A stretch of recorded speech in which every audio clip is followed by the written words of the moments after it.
Hello guys, this is second video on As You Like It by William Shakespeare. This is romantic comedy. This is very interesting. This is very easy comedy as we have already discussed the theme and basic outline of the story. So here themes are love theme. You can find love theme is the central theme of As You Like It, like many other romantic comedies of Shakespeare following the tradition of romantic comedy. As You Like It is a tale of love manifested in various forms in many of the love stories. It is first sight love. This principle of love at first sight is seen in the love stories of Rosalind and Orlando, and then Celia and Oliver, as well as Phoebe and Ganymede. The love story of Audrey and Touchstone is a parody of romantic love.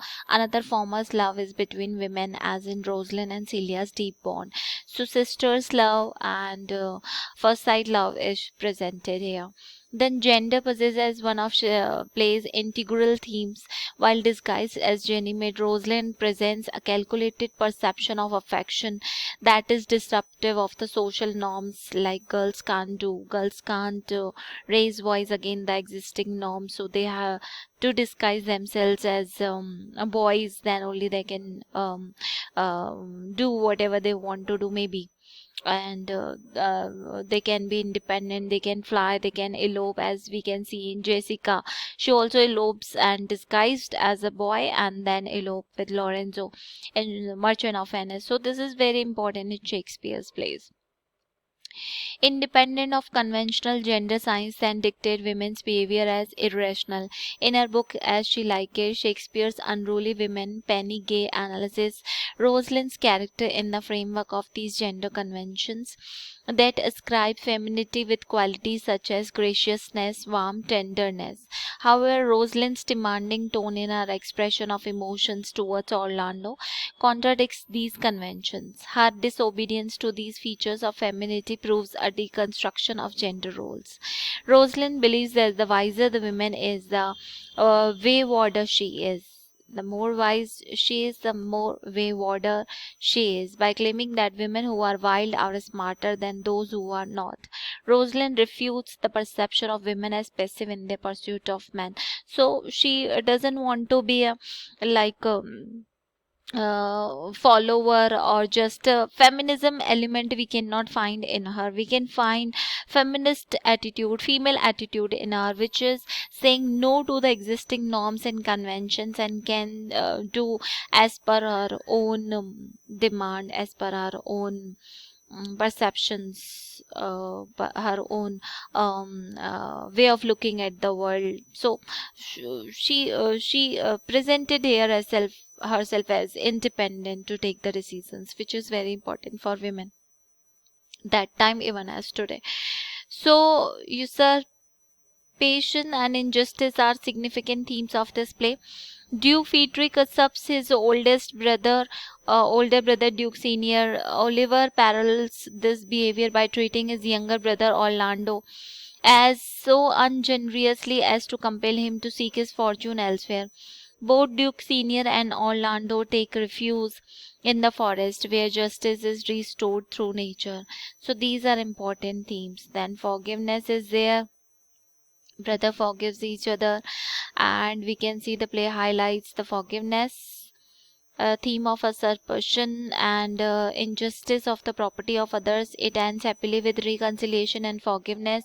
Duke Frederick is converted by a hermit. He restores the dukedom to Duke Senior, who in his turn restores the forest to the deer. Oliver also undergoes a change of heart and learns to love Orlando. Thus, the play ends on a note of rejoicing and merry-making. Court life and country life, As You Like It, Act 3, Scene 2. This is Frederick William Davis. Most of the play is setting it is talking about is a celebration of life in the country. The inhabitants of Duke Frederick's court suffer the perils of arbitrary injustice and even threats of death. Courtiers who followed the old duke into forced exile in the desert city of the forest are by contrast experiencing liberty but at the expense of some easily born discomfort. A passage between Touchstone, the court jester, Shepherd Corin establishes the contentment to be found in the country life, compared with perfumed, mannered life at court. At the end of the play, the usurping duke and exiled courtier Jakes both elect to remain within the forest. So you can find these elements, and there is religious element as well.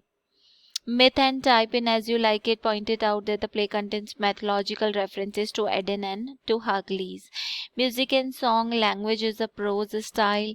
Then All the World is a Stage. You can find this by Jax has given this speech. Men, women are just puppets, players. They come and go, and one man in his time plays many parts. So this is also important. Then there is pastoral mode. The main theme of pastoral comedy is to love in all its guises in a rustic setting, the genuine love embodied by Rosalind contrasted with the sentimentalized affections of Orlando, the improbable happenings that set the urban courtiers wandering to find exile, solace, and freedom in a woodland settings are no more unrealistic than the string of chance encounters in forest which provoke witty banter and which requires no subtleties of plotting and character development.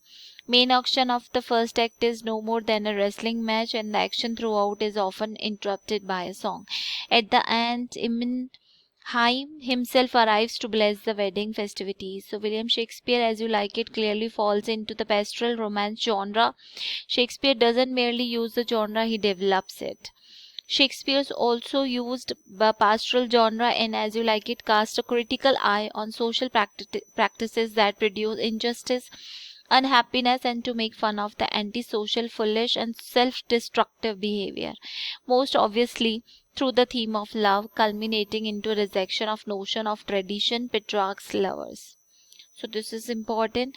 The stock characters in conventional situations were familiar material for Shakespeare and his audience. It is the light repartee and the breadth of the subject that provides opportunity for wit, but put a fresh stamp on the proceedings. So this all you can find, and then the performance history, it's not important. What is basically important is themes, delight of love, as I have already talked about. Then there is Celia, sisters love, love at first sight. This is romantic comedy, so love situation we can see is the garden, not the courts or high level society is presented as we see in the Pope's works or Dryden's work. Malleability of human experience, Act 2, Scene 6, 7. Jake's philosophies on the stage of human life. Man passes from infancy into boyhood, lover, soldier, wise, civic leader, then year by year become a bit more foolish until he is returned to his second childishness and more oblivion, death. So Jake's speech remains an eloquent commentary on how quickly and thoroughly human beings can change, and then indeed do change in As You Like It, whether physically, emotionally, spiritually. Those who enter the forest of Arden are often remarkably different when they leave. The most dramatic and unmistakable change, of course, occurs when Rosalind assumes the disguise of Ganymede. As a young man, Rosalind demonstrates how vulnerable to change men and women truly are. Orlando, of course, is in her putty hands. More impressive, however, is her ability to manipulate Phoebe's affections, which move from Ganymede to the ones despite Sylvia's with amazing speed. So this all presented. Then city life and country life, as I have already discussed.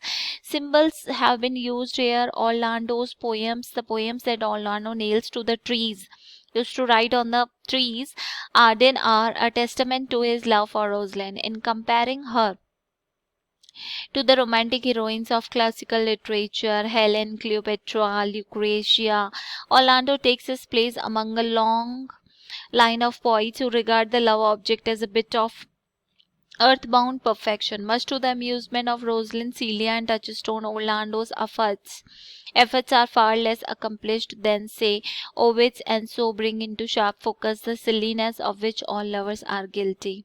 Orlando's tedious homilies of love stands as a reminder of the wide gap that exists between the fancies of literature and the kind of love that exists in the real world. Slain Deer is Act 4, Scene 2. Jacques and other lords in Duke Senior's party kill a deer. Jacques proposes to set the deer's horns upon the hunter's head for a branch of victory. So, to an Elizabethan audience, however, the slain deer would have signaled more than just an accomplished archer, as the song that follows the Lord's return to camp makes clear. The deer placed atop the hunter's head is a symbol of coldry, commonly represented by a man with horns atop his head. So this is important allusion to the cuckolded man run throughout the play, betraying one of the dominant anxieties of age. Women are sexually uncontrollable and pointing the schism between ideal and imperfect love. So Jenny made Rosalind's choice of alternative identities and is significant. Ganymede is the cupbearer and beloved of Jove and is a standard symbol of homosexual love. In the context of the play, her choice of her alter ego contributes to a continuum of sexual possibilities. So, character you can find Rosalind, daughter of Duke Senior. She was very innocent, independent minded, strong will, good hearted, terribly clever. Then Orlando is the younger son of Sir Roland de Boys, younger brother of Oliver. Orlando is an attractive young man who, under his brother's neglectful care, has languished without a gentleman's education or training, and regardless he considers himself to have great potential. His victorious battle with Charles proved him right, and Orlando cares for the aging Adam in the forest of Arden and later risks his life to save Oliver from hungry lioness, proving himself a proper gentleman. Then there is Duke Senior, father of Rosalind and rightful ruler of dukedom in which the play is set, having been banished by his usurping brother. Frederick Duke Senior now lives in exile in the forest of Arden with number of loyal men, including Lord Amiens Jacques. Then Jacques, we have a faithful lord who accompanies Duke Senior into exile in the forest of Arden. Jacques is example of a stock figure in Elizabethan comedy. The man possessed of a hopelessly melancholy disposition. Much like a referee in football game, he stands on the sidelines, watching and judging the actions of other characters without ever fully participating. Given his inability to participate in life, it is fitting that Jacques also refuses to follow Duke Senior and other courtiers back to court, instead resolved to assume a solitary and contemplative life in monastery. Celia, daughter of Duke Frederick, Rosalind's dearest sister, friend. Celia's devotion to Rosalind is unmatched, is evidenced by a decision to follow her into the exile, even into the forest, leaving all the pleasures and court kingdom, which is very tough, but she took it. And Celia assumes the disguise of a simple shepherdess and calls herself Alina. And as elucidated by her extreme love of Rosalind, her immediate devotion to Oliver, whom she marries at the end of play. Celia possesses a loving heart but is prone to deep, almost excessive emotions. Then Duke Frederick, brother of Duke Senior, usurper of his throne. Duke Frederick's cruel nature and volatile temper are displayed when he banishes his niece Rosalind from the court without reason. And Celia, his own daughter, can't mitigate his unfound anger, demonstrate the intensity of Duke's hatefulness. Frederick mounts an army against his exiled brother but aborts his vengeful mission after he meets an old religious man on the road to the forest of Arden. Touchstone is a clown in Duke Frederick's court who accompanies Rosalind and Celia in their flight to Arden.